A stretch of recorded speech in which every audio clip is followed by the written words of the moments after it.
This is Digital Work Diaries, a podcast where we talk about research stories on the changing nature of work, hosted by the Digital Work Lab of Victoria University of Wellington. Hello and welcome back. I'm Shafiq, PhD student at Victoria University of Wellington. Today I have Ishara, PhD scholar at Victoria University of Wellington.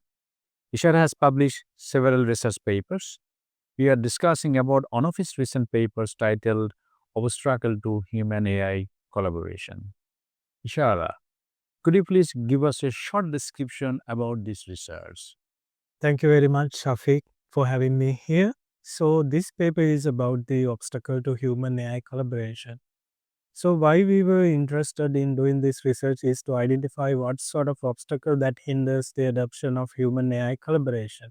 So, to support this research, we use a kind of a combined approach where we first did a structured literature review and also supported by the hermeneutic literature review in order to identify what sort of obstacle that are really there when it comes to the human AI collaboration. And also not only that, once we identify these obstacles, later we classified them under competence framework, and also then also we needed to see whether they are really can be found in the practical context as well.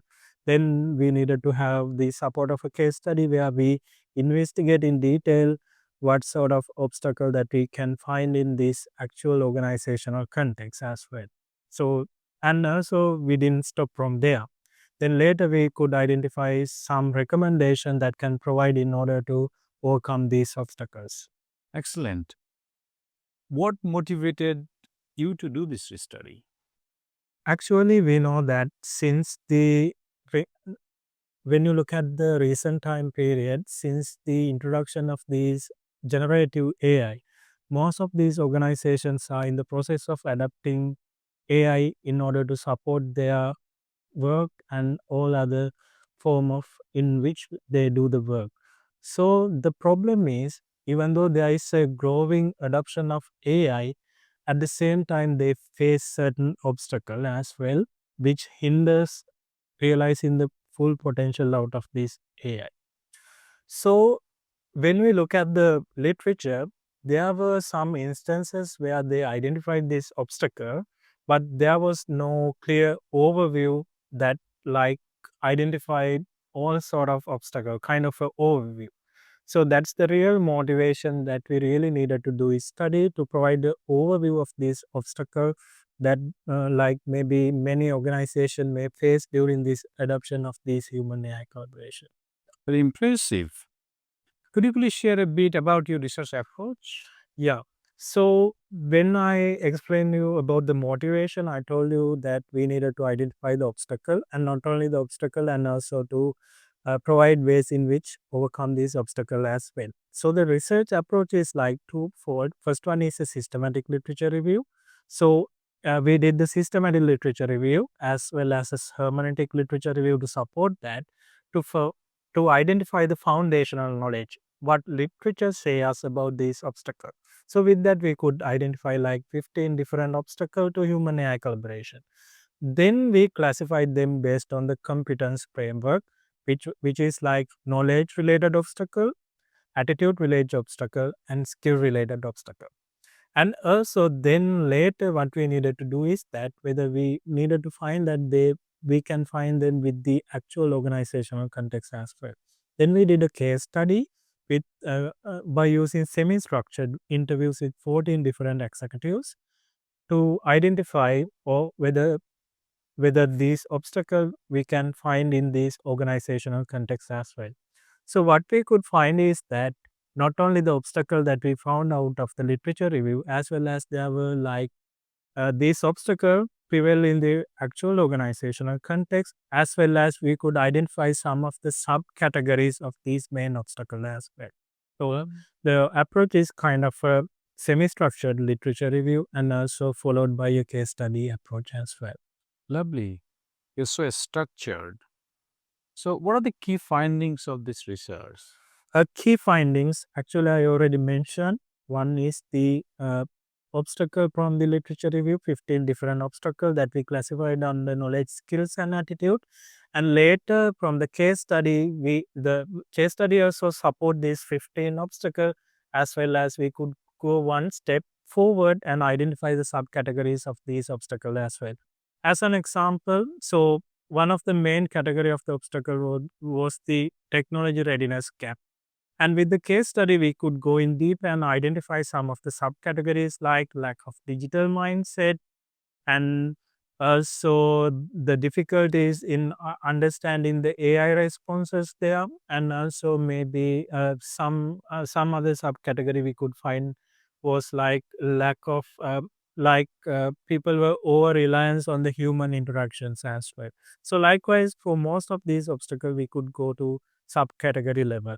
And also, the other finding was what are the recommendations that we can give to overcome these obstacles. And also, another thing that we could conclude out of this research is that we should have a kind of a holistic approach in order to overcome these obstacles. Because I told you that we categorize the obstacle under knowledge, skills, and attitude. So when we try to identify the recommendation should cover all these levels as well. So that's why we need to have this holistic approach in overcoming the obstacles. Very interesting and impressive. So, what do you think can be the practical recommendation to overcome those obstacles? Yes, definitely. As I told you, the holistic approach. So there, what we could do is that for each of these levels of the competence, we identify what sort of recommendation that we can give for the organization to overcome these obstacles. So, if you take the knowledge, skills, and attitude, the three levels of the obstacle that we identified, three main levels. And for all these three levels, then we identify what are the recommendations that can be given under low road integration, high road integration, and transformative integration. What do you mean by these three? I will give a brief description. Low road means we try to overcome the obstacle through the repetitive use of AI. In the high road, we go one step further, not just the repetitive use of AI, but we give the users a chance to experiment with different AI as well. That's how you overcome the obstacle under high road integration. And when it comes to the transformative integration, where you try to change the nature of work by developing new skills, knowledge, and attitudes. So in that way, we develop this kind of a matrix where you have three different level of integration: low road, high road, and transformative. And with these three levels, you try to address the obstacle related to knowledge, skills, and attitudes. And also another thing that we provide as a part of the recommendation is that you need to have a clear strategy in which how you are going to implement this recommendation as well. So like you need to have a separate responsible unit within the organization to integrate this AI, and also you need to like identify a very holistic approach in which bringing this recommendation to life in the organization. Great. Thank you. Thank you for joining and sharing the insights. Thank you very much. I hope you all find this discussion engaging and thought provoking. If you enjoy this discussion, please do not forget to subscribe the link below so that you don't miss any important episode in future. Thanks for listening to this Digital Work Diaries podcast. We'd love to hear your feedback and questions. Drop us a comment below, and we look forward to catching you next time. Thank you.